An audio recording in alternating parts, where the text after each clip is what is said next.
Have you ever had an idea that was so clear it was like a 3D movie?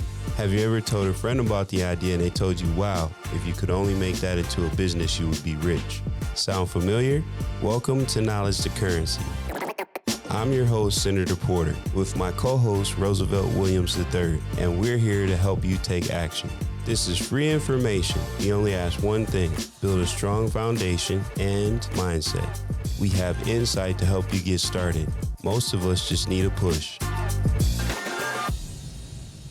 All right, everybody, welcome to another episode of Knowledge to Currency. I am Senator Porter, and I am with Roosevelt Williams III. And our special guest today is Dan Fulkerson. Good to be here. Hey, I call you the king of the Bulldogs, right? Yeah, that's what, some of the Bulldogs kind of run my life at this point. And this is Teddy with us, too. Yeah, one of the rescue dogs sitting. I always got one or two of them with me, so he rolled the day. Yeah, I mean, this is history. This is our first animal on the show. There you go. Yeah, Teddy doesn't know if he's an animal. He thinks he's just like one of the crew, but he comes pretty much everywhere these days.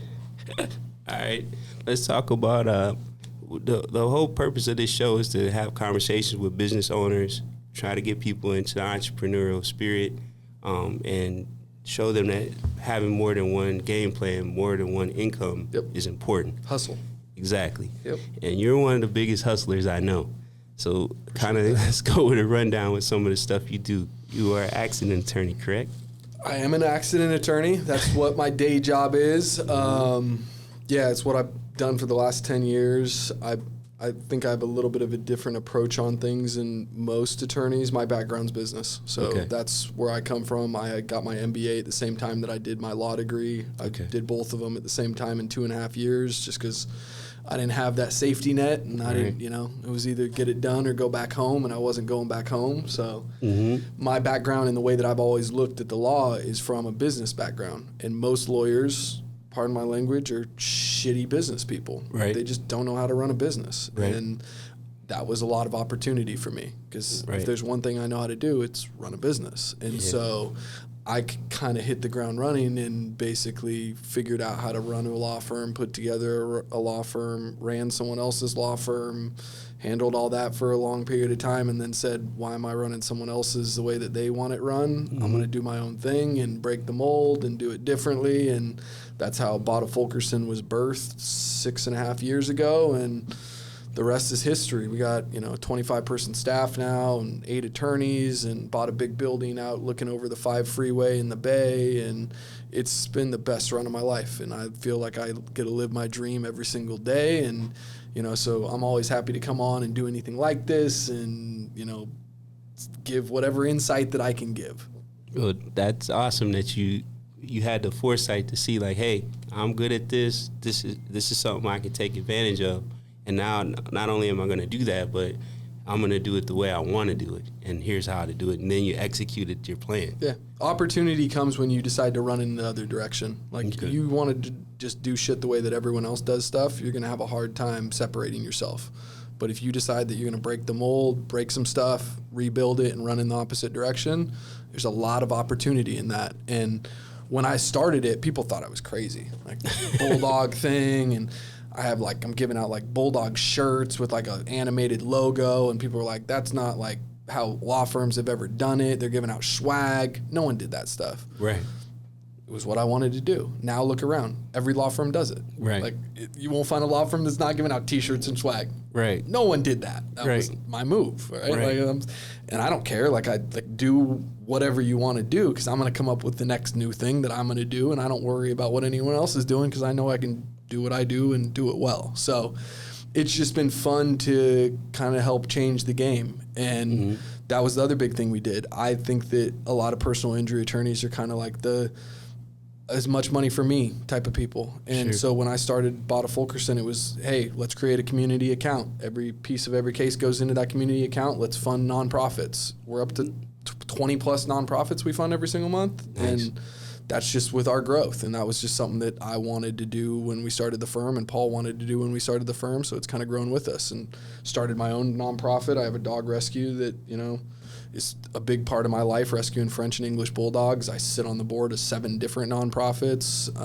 That's a big part of what we are and what we do and what we believe in, and not just for like the, hey, we're attorneys and we're good people and because we do this. No, like because it actually means some shit, and it actually is like an important part of my life. Right. Now, how'd you get so good at marketing?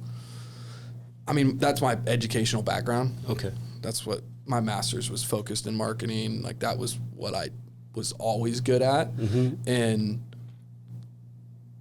certain industries have been the same for so long, right? Like the old boys club, like law was like, that's what it was. It was like, if you weren't a white man, like get back in line. Like I'm still too young for the game. Like they look at me and they're like, you're not supposed to be where you're supposed to be.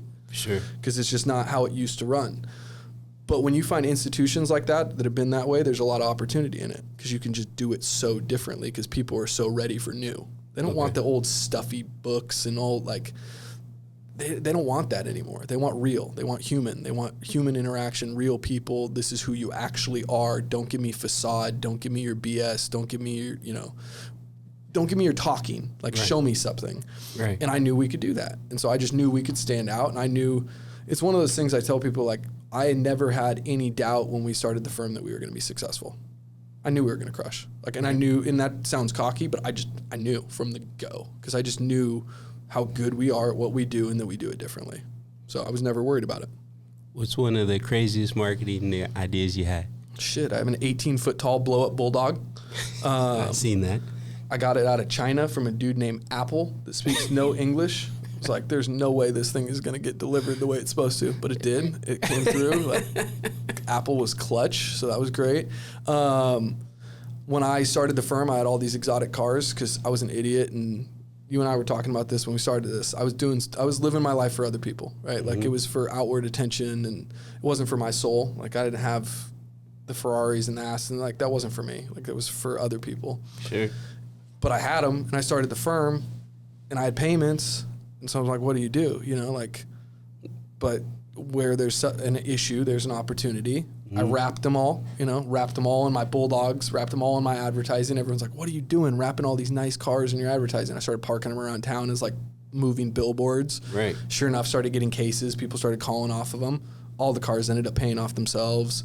Tax write-offs because they're mobile billboards, right? So It was an opportunity. That was a fun marketing thing. Jamar, we did drones. We did flying drones, advertising. Hey, shout out Jamar's to Jamar. the man. I love Jamar, so anything I could do to support him.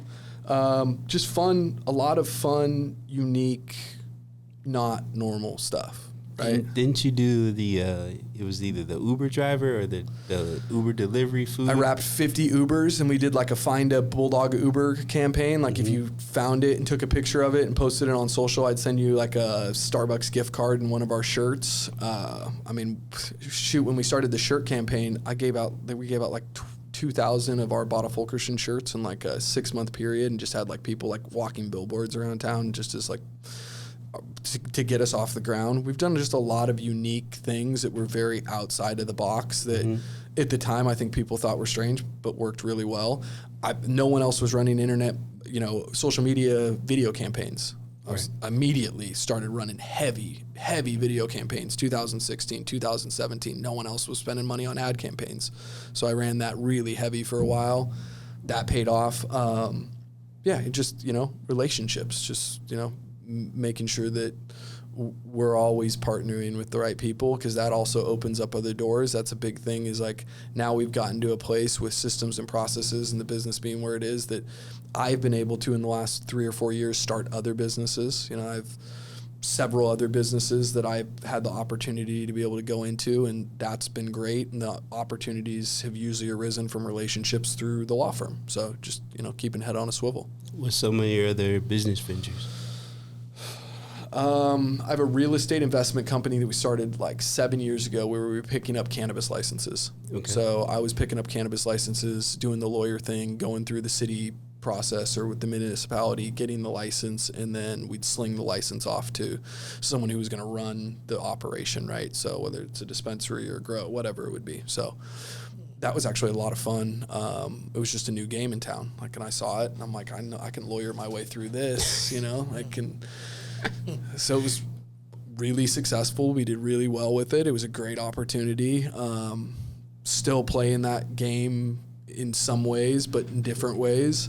I have just a multitude of different investments, but personal companies. We have a pokey spot that we opened up downtown. I've been there. Yes, sir. Pokey Vita, right downtown by the ballpark. We were supposed to open right before COVID hit. Had to get postponed. We opened mid-COVID, but we're there. We're successful. We're green, so that's good.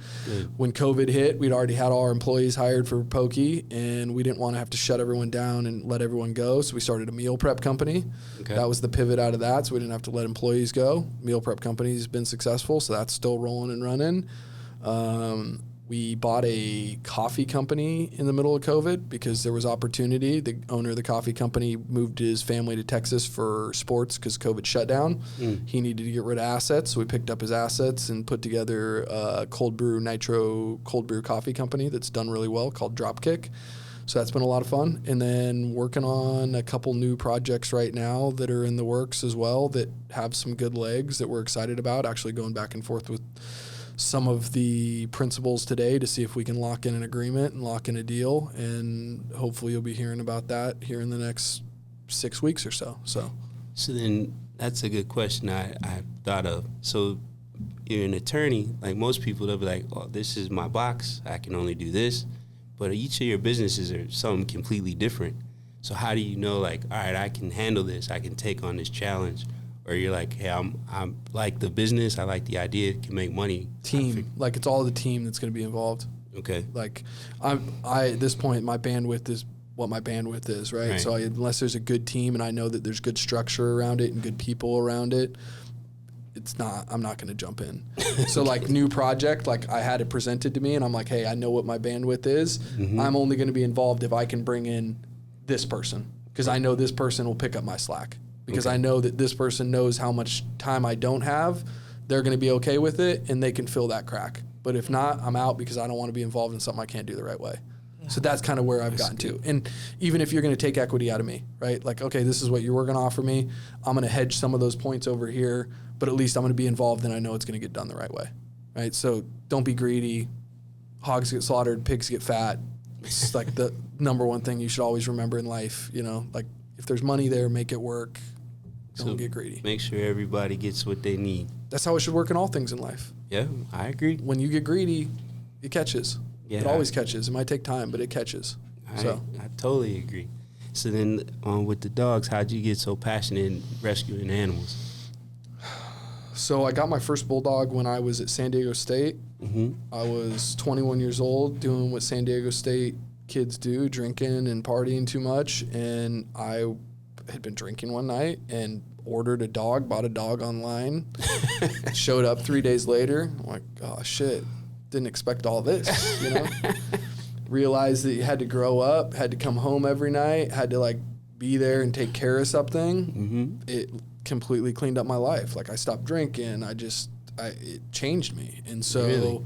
That was my first bulldog. I had her for 17 years. She passed away last year. She's my logo. She was our mascot. She's the legacy dog because she put me on a path of getting my stuff together and getting my life where it is today. And so I owe these dogs a lot because without them, I would have been doing stupid stuff for a long period of time. And instead, I got to spend 2 semesters at Oxford University in England. I got a scholarship for my MBA. I got into law school, like, because I got myself on track, and I give a lot of that to these dogs. And so they will always be a big part of what I do, and I'll always give back to them, and I'll always rescue as many as I can. And I have 6 of them myself, and I know that's crazy, but it is my life, and it is the life I chose, and it is the life I want to live. So judge me as you will. I'm the crazy bulldog guy. Could be worse. It could be cats. Oh, bro, don't say that. See, I'm the guy that's like, why are you judging me for having 6 dogs, but I will judge the shit out of you for having 6 cats. Yeah, I will judge the shit out of you. Yeah.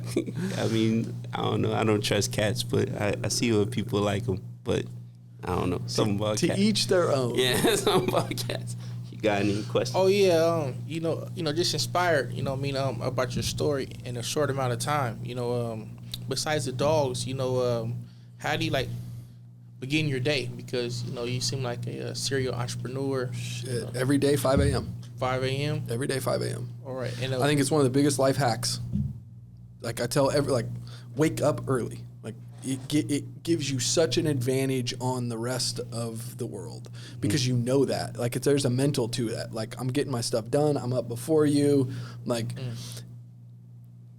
you know this. I love Kobe and I love Michael, but I don't love Kobe and Michael because they're the GOATs. I love Kobe and Michael because of why they're the GOATs. Right? Like those are the two signed jerseys that will always hang in my office because it's the work ethic. Right. They will outwork you. It's not, they know that they're better than you, but they know that they will outwork you every single time. That mental is a big part of it. So I'm up every day at 5. I'm in the gym. I'm getting that done. Like made a mental decision last year. Like I'm almost going to be 40 in a few years. I got to get my health right. So that's a big priority to me now. Like staying trim, staying good. We just went through a pandemic. If that didn't wake you up, like you got to wake up. We all got to take care of ourselves, right? So that's a big part of it. I read a lot. I love reading. I don't watch a ton of TV. Like I kind of got over TV. Like I used to be a big sports guy. I feel weird. I don't even watch sports that much anymore. I'll watch occasional UFC fight, but for the most part, I got my face in a book. I'm doing a lot of reading, listening to a lot of podcasts. Try to be out of the house as much as I can. Try to be outside. Try to be walking with the dogs. I bought a ranch out in El Cajon that I'm working on turning into a rescue center for the dogs. I've been out there a lot working on that. But early mornings, man, wake up early. If you're sleeping past 7 o'clock, you're missing it. You gotta get up. You gotta get at it. So out of bed by 5? Or? I'm not saying 5. 5 is a little, start slow, right? I didn't start at 5. I was a 7:45 guy, and then I woke up to it. So then I started at 7. Okay. Then I started at 6. Now I just naturally wake up at 5. But what's crazy is I have mentors, and they're 3:45. Right. And I'm like, that shit's crazy. Yeah, that's how do you, that doesn't even make sense. It can't even be healthy. But as I get older, my body just naturally starts to wake up earlier. A year and a half ago, I was 5:30. I don't have an alarm. I just wake up at 5. And so I'm based on how it's going, I'm going to be a 3:45 guy whether I like it or not. It's just the way that it goes. And I thought these people were crazy, but it's just my clock naturally, and I wake up ready. I wake up hungry. Wake up not oh shit, I wish I could sleep. I'm popping. Yeah, it's exciting. What time do you lay it down? So I make sure I'm in bed by 10. Okay, I'll read, I'll be doing that, but I'm in bed by 10. I'll return emails, I'll do that, but then I'm usually asleep by 11. So I'm getting a solid 6. My mom's healthcare, my sister's healthcare, they're all over me. They know I live a crazy busy life, so they're making sure that I'm getting my 6 every night. So nice. Yeah, usually 11, 5. Okay. Yeah. Right. Because I'm going through that as well as an early emerging entrepreneur. Yeah. Just 10 o'clock news, so I can get on my politics and see what's really going on in the world. And but yeah, waking it up. I'm at about 6 a.m. myself, but I want to do more. Yep. So I'm listening. I got to introduce you to a guy. His name's the Morning Hero. Yeah, okay, absolutely. Jarvis. Yeah, Jarvis. Yeah. Absolutely. But that's Jarvis has got a whole program on getting people up early and activated early in the morning and goal focused early in the morning. He's got it pretty dialed. I really like what he does. Nice. Nice. What other systems do you have, to save yourself time, energy, and money, if you don't mind sharing? Huge life hack. Right. If you're busy, get an assistant. Yeah.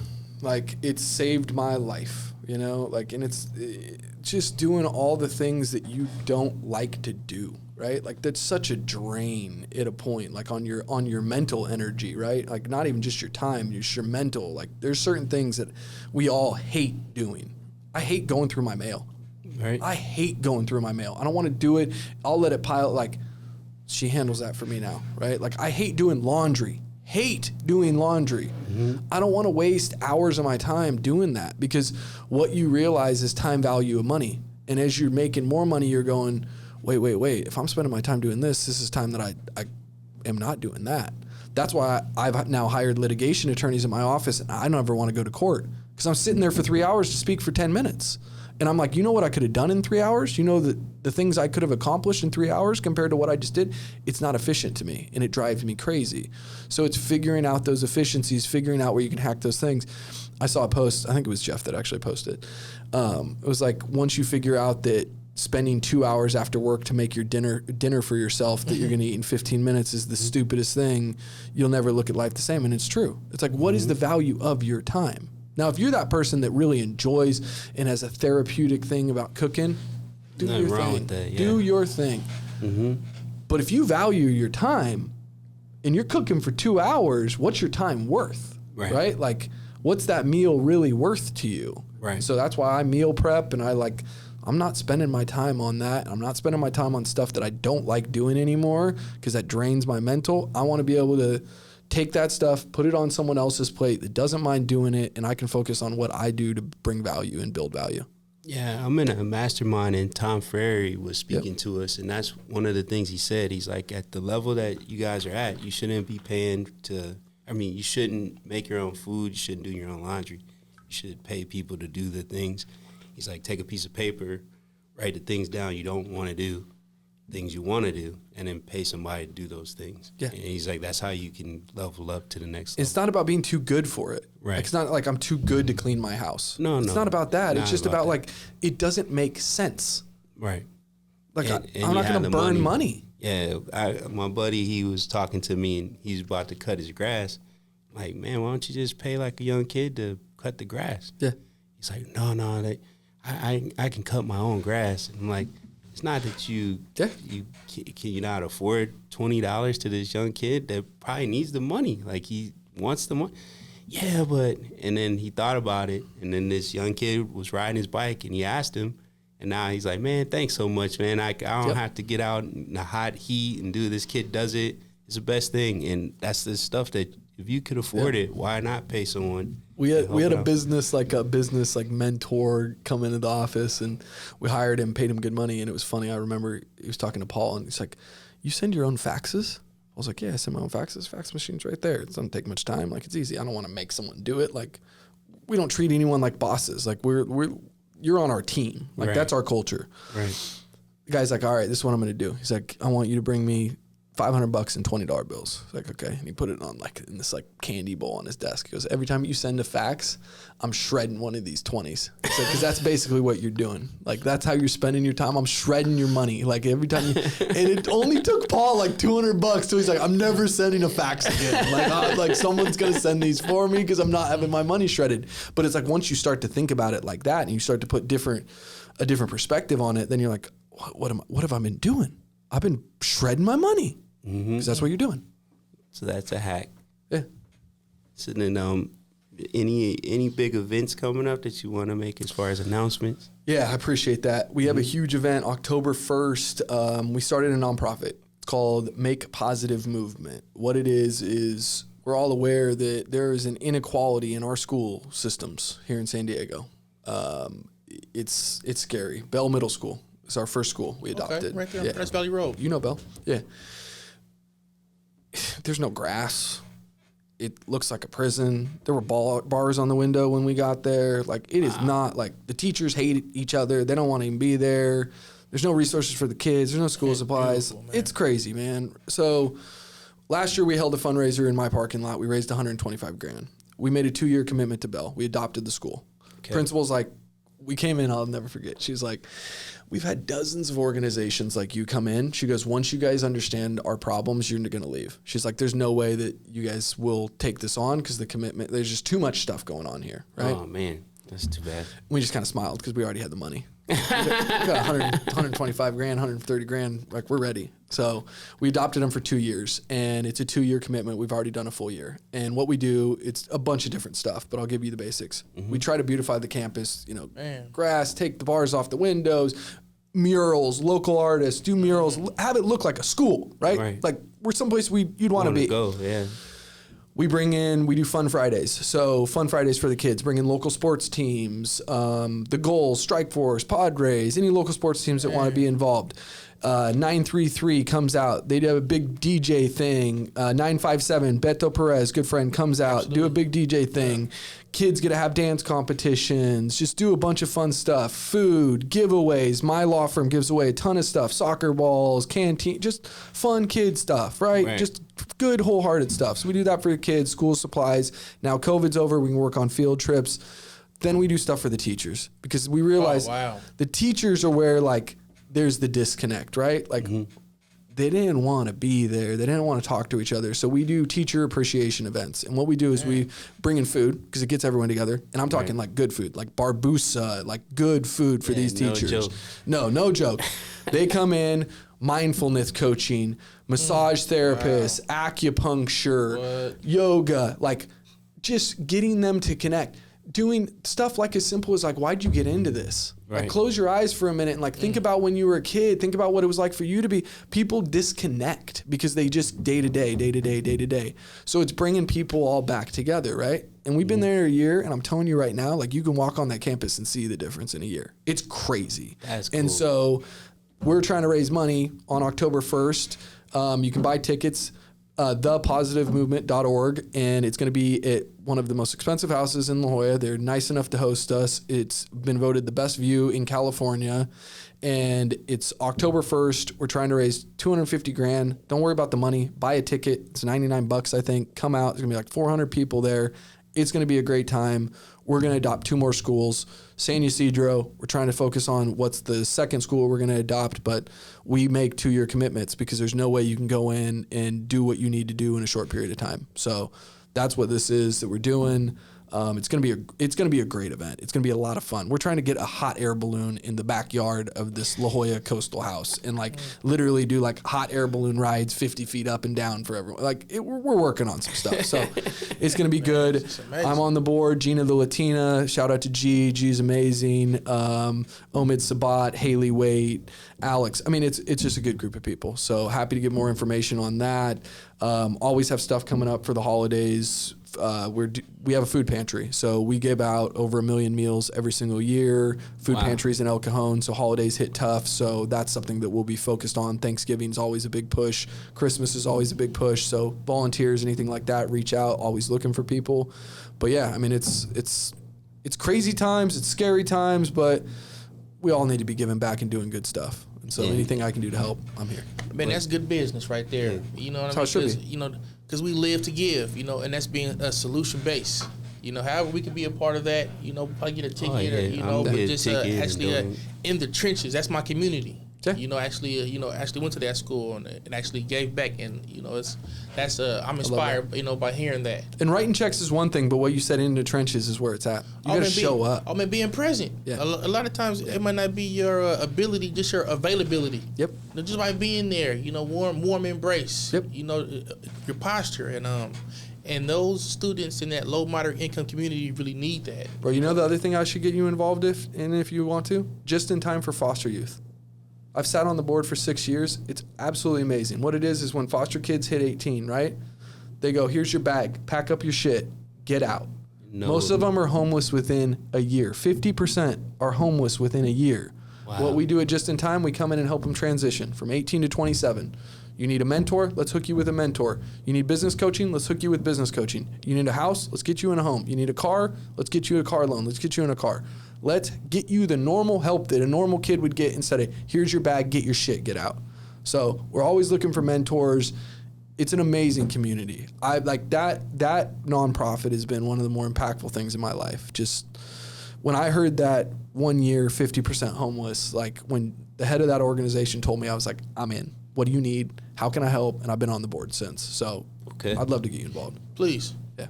Yeah, I mean, you see a lot of homeless in San Diego. That's could be one of the reasons why. Well, I said, let's start here. Right. Start here. Right. It's a good place to start. And the kids need more than anybody. They didn't ask to be born. I know.